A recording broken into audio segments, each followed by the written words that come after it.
California, a scorching morning. In a small suburban bank, everything began as usual. People queued in silence. Tellers shuffled stacks of bills. Air conditioners groaned under the weight of summer heat, but in a heartbeat the routine shattered into pieces. The doors burst open with a violent slam. 4 armed men stormed inside on their faces. Rubber masks of former American presidents. One terrified customer whispered under his breath, "It's them, the presidents." The robbers moved with chilling precision. One raised a shotgun to the ceiling, his voice cutting through the air. "Everyone down. No sudden moves." Another vaulted over the counter, flinging a sack forward. "Cash from the drawers. Now, only paper." A third swept the room with his weapon, holding the crowd in place. The fourth checked his watch, counting every second. They worked as if bound to a perfect script. No wasted words, no hesitation, only cold calculation. In less than 90 seconds the bags were full. No shots fired, not a drop of blood spilled. The presidents slipped out of the bank as swiftly as they had appeared, and within a minute the city was pierced by sirens, arriving too late forever. The television called it another flawlessly executed strike. Police were helpless, the public terrified, and yet some whispered in awe at the sheer composure of the crew. Meanwhile, at FBI headquarters in Los Angeles, the mood burned hotter. Supervisors slammed folders onto tables in frustration. The lead agent spoke sharply. "They're making fools of us. Every hit is choreographed like a dance. We have one lead surfers, refunding their endless waves with stolen money." A young agent was summoned to the briefing. Jonathan Miller, freshly transferred, untested, with no big cases to his name. The assignment was laid before him. "You're young. You'll fit into their world. We want you to become one of them. Watch. Gather proof. Get close to their leader. His name is Dylan Rhodes. Charismatic, dangerous, weary, certain he commands the presidents." Jonathan stayed silent, measuring the weight of the mission. Life undercover was a tightrope, every step on the edge of collapse, but when he spoke, his voice was steady. "I'll do it." And in that moment began the story that would change his life forever. A warm evening, the California coast. Giant waves rolled in, crashing against the shore with a roar louder than any voice. Dozens of surfers prepared to enter the water, boards glinting in the fading light. Jonathan stood a little apart, board tucked under his arm, his posture betraying the awkwardness of a beginner. And that was exactly what his cover required. His mission was simple in words: earn their trust. But every move here felt harder than work at the bureau. The beach lived by its own laws, and any outsider was instantly exposed.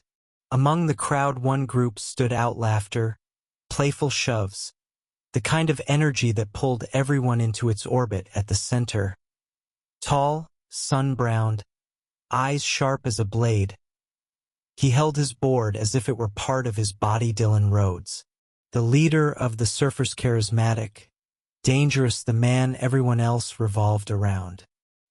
His gaze flicked toward Jonathan, locking for just a breath, and in that instant the agent felt stripped bare, as if Rhodes had already read him, seen past the disguise, glimpsed the truth. But Dylan only smiled, stepped closer. "New guy?" "Yeah." Jonathan nodded, feigning ease. "Just want to try the real waves, ha." Dylan laughed. "Out here the wave decides if you belong. Survive it, and maybe you'll stick around with us." He clapped Jonathan's shoulder lightly, nudging him toward the surf. The crew laughed, not in mockery, but with the curiosity of an initiation for the agent. This was the first test. The cold water burned against his skin. The board buckled underfoot, waves hammering him with bone-breaking force. He stumbled, crashed, fell again and again, but kept climbing back, stubborn, defiant. From the shore the surfers watched, and when at last Jonathan managed to ride a wave for just a few fleeting seconds, Dylan whistled sharply and raised his hand. "Not bad. Rookie, you've got a spine." That night they sat around a fire, bottles of beer, laughter, tales of waves that could change a life. Jonathan stayed quiet, absorbing every detail, memorizing the rhythm of their world. Rhodes spoke of freedom, that real life only existed where risk lived, that money meant nothing, except buying more time with the ocean. And somewhere in those words, beneath the crackle of flames and the thunder of surf, the FBI agent felt something strange. Instead of cold analysis, he caught himself thinking. These people were living for real. The days that followed the coast breathed to its own rhythm. Mornings belonged to the waves. Dozens of boards cutting the surf, salt spray glowing in the sun. Afternoons drifted into lazy hours of beer and rock, and roll nights burned with bonfires, where every story rose like a legend carried by the wind. Jonathan slowly dissolved into their world, no longer the rookie. Now he had a name, Jay, and that meant he had been accepted. One evening, when most had wandered off, only he and Dylan remained. The firelight painted shadows across their faces. The tide crashed like a relentless clock, measuring every word. You know, Jay, Rhodes said, voice low but sharp, life's too short to chase orders and live by someone else's rules. Freedom, that's the real currency. And money? Jonathan asked carefully. Dylan smiled, eyes reflecting the fire. Money, that's just fuel. It buys time for the waves, for the road, for that edge where you actually feel alive. The words hit deep for an agent raised on commands, protocols, sterile reports. This philosophy was dangerously alluring. But Jonathan held on to the truth of his mission. He was here to collect proof, to confirm that these men were the presidents. The next day, a crack in the surface appeared. He and Dylan were hauling boards in an old van when the glove box swung open. A pistol clattered out. A Glock, ordinary, undeniable. Dylan picked it up, grinned. Don't worry, in this world, you always need a weapon. Waves are waves, but you'd better be ready. Jonathan forced a nod, playing along, but in his mind the thought blazed. This is it. The first real confirmation. That evening, the Bureau received his brief transmission. I'm close. They're not just surfers. I need more time. Yet in his soul another voice grew louder, whispering a question he couldn't silence. What if they're not criminals at all? What if they're simply living differently? And what if the truth lies far from where the FBI is looking? A few days later, Jonathan had already sunk into the rhythm of their lives. He learned to ride the waves, laughed at their jokes, sat by the midnight fires where conversations sometimes drifted into philosophy. But one evening the air turned heavier. The crew gathered not on the beach, but in an old garage at the edge of town. The doors locked from the inside. The music silenced. Dylan stood in the center, gaze sharp, colder than usual. On the table, maps marked with ink, stacks of cash, weapons glinting under the dim light. Jonathan drew a breath, forcing his face into calm indifference. He knew this wasn't friendship anymore, this was preparation. Guys, Rhodes began, voice steady. The wave always comes when you're ready, and our wave is tomorrow. Someone chuckled. Another adjusted a mask lying on the table, a rubber mask of a president. Ice slid through Jonathan's veins. Here they were, the presidents. The plan is simple. Dylan continued, only the cash, no unnecessary blood. We go in, take what's ours, vanish same as always. Then his eyes cut toward Jay, toward Jonathan. So, rookie, ready to prove you've got a heart? The moment tightened around him like a noose. He knew refusal meant suspicion, but agreement meant crossing a line into crime itself. He nodded, dry, almost wordless. I'm in. Inside, he was being torn apart. One voice screamed, "You're FBI. You're here to bring them down." Another whispered, "Stay close. Not yet. The truth is just ahead." That night he couldn't sleep. The waves thundered outside the window, while in his head echoed the words of his bureau mentor: your job isn't to make friends, your job is to catch them. But what if he had already become part of their world? Morning, a small town not far from the coast. The bank opened at exactly 9. People drifted inside, cashing checks, paying bills, living out what seemed like another ordinary day.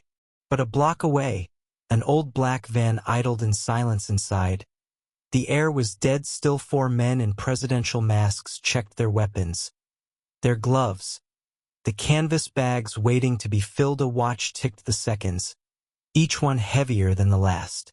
Jonathan sat among them, his heart hammered so loudly he feared the others could hear it. Dylan turned his masked face, Kennedy staring back, and spoke low and sharp. Focus, it's all about rhythm. Like a wave, you enter, you hold, you leave. The van screeched to a halt, doors flung open, the president stormed the bank. Everybody down. Dylan's voice cracked like an explosion. Screams filled the air as people dropped, cashiers frozen with their hands high in the air. 2 of the crew vaulted the counter, bags swallowing stacks of bills. A third swept his weapon across the terrified crowd. Jonathan stood at the entrance, gripping the rifle, every nerve screaming, you don't belong here. You're FBI. But he didn't move. Any hesitation now would burn his cover to ash. Seconds stretched into hours. Someone wept. Someone whispered a prayer, but not a single shot rang out. The presidents worked with the same icy precision as always. Time. One of them barked. Dylan's hand cut the air. Signal to move. They slipped out as fast as they'd come. The van roared away before the first sirens even touched the town. Windows rattled with speed. Sweat fogged the masks. The crew shouted, laughing, pounding each other's shoulders with wild adrenaline. Jonathan stayed silent. His hands shook. Dylan tore off his mask, eyes burning as he looked at him. You see? That's freedom, that's life. The agent turned away. He had no answer. For the first time in his life, he felt the weight of a truth he couldn't ignore. That law and reality were not the same thing. The days after the heist, the news roared like a broken record. Anchors repeated the same line again and again. The president's strike once more. Police can't keep up. The city is gripped by fear. At FBI headquarters, fury boiled over. Agents were called into an emergency briefing. Among them, Jonathan. He sat listening to the brass, but his mind spun somewhere else entirely.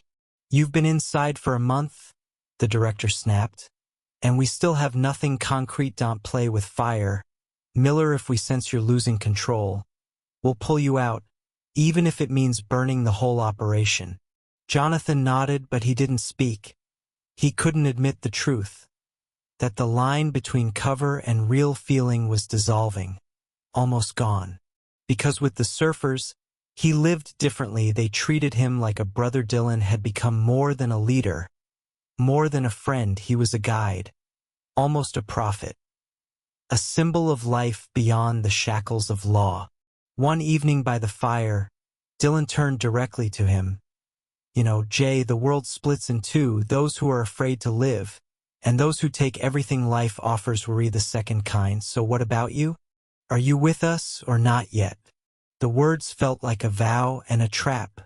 Jonathan tried to deflect with a laugh, but silence betrayed him more than any answer could. He stared into the flames, knowing each day with these men carved deeper into him. That night, sleep would not come on the table. His bureau phone blinked with a waiting message: you'll have to choose soon. He shut the screen off and lay back, staring at the ceiling. Waves pounded the shore outside. Voices of the surfers drifted in the dark, and in that moment the agent realized he no longer knew whose side he was truly on. Morning downtown. A new bank, larger than the last. More money, more risk. Inside the battered van, silence pressed down like the calm before a storm. The presidents pulled masks over their faces, checked magazines, tightened gloves. Adrenaline burned in their eyes. Dylan glanced at Jonathan and spoke through his mask. Today's wave. Everyone will remember it. Stay close to me. The van screeched to a halt. Doors burst open. Everybody down. The shout thundered across the marble hall. At first, everything unfolded by the booktellers stuffed bills into sacks. Customers screamed. Tears streaked faces, but then, chaos. A guard they hadn't counted on drew his pistol and opened fire. Gunshots split, the airglass exploded. Shards raining down. One of the crew dropped with a cry of pain. Dylan answered with a short, merciless burst. Screams. Panic. Blood smeared across the tiles. Jonathan stood frozen, rifle in hand, torn between two voices. Stop them. You're FBI. This is your moment, and at the same time, Yuri inside. Betray them now and they'll kill you. It ends here. Grab the cash. Move. Dylan's voice cut through the chaos. They hauled the wounded man and bolted. Sirens wailed outside. Closing fast, the van roared into the streets, stuffed with bloody bags and desperation. Dylan slammed the accelerator. The vehicle leaping around corners. Bullets tore through metal, shattered the rear glass. The city blurred into a screaming chase. Hold on, Jay. Dylan shouted over the gunfire. If you want to be one of us, this is the moment. And Jonathan knew the time had come to choose. His hands shook on the rifle. He drew a breath, sharp and deep, and the choice became inevitable. Night. A deserted road outside the city. The van tore forward at full speed, engine roaring against the fading howl of sirens. The police had lost them. For now. Inside, the air was thick with blood, gunpowder, fear. One of the crew groaned, bleeding. While the others tried desperately to stop it, Dylan gripped the wheel, jaw clenched, eyes burning with fire. We're not finished, he whispered. No one breaks our wave. Jonathan sat beside him, clutching the rifle, heart pounding so violently it threatened to tear free from his chest. He knew this was the moment of truth. Only two paths remained: do what the Bureau had sent him for, or stay with the men who had become more than a cover, brothers, a family.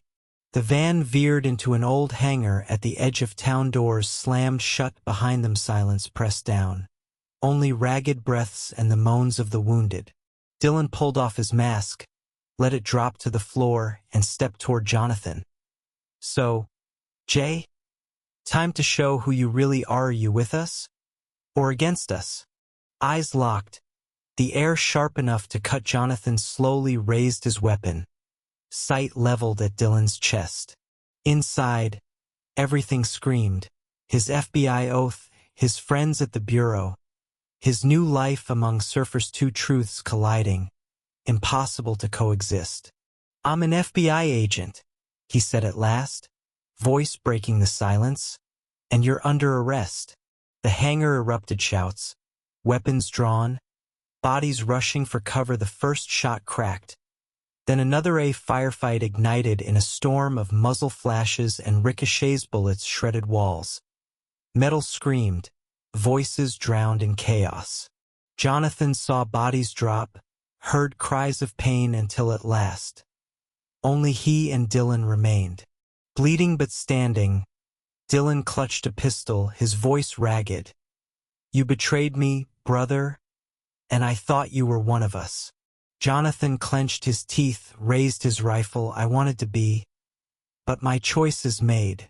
The final shot thundered. Dylan collapsed, his eyes fixed on Jonathan for a fleeting moment, then went dark. Minutes later, FBI tactical teams swarmed the hangar. Sirens painted the night in red and blue. Jonathan stood in the center of ruin, rifle heavy in his blood-stained hands, and felt nothing. The mission was complete. The presidents would threaten no one again. But something else had died with them, because deep down he knew he hadn't just destroyed a gang, he had killed his freedom.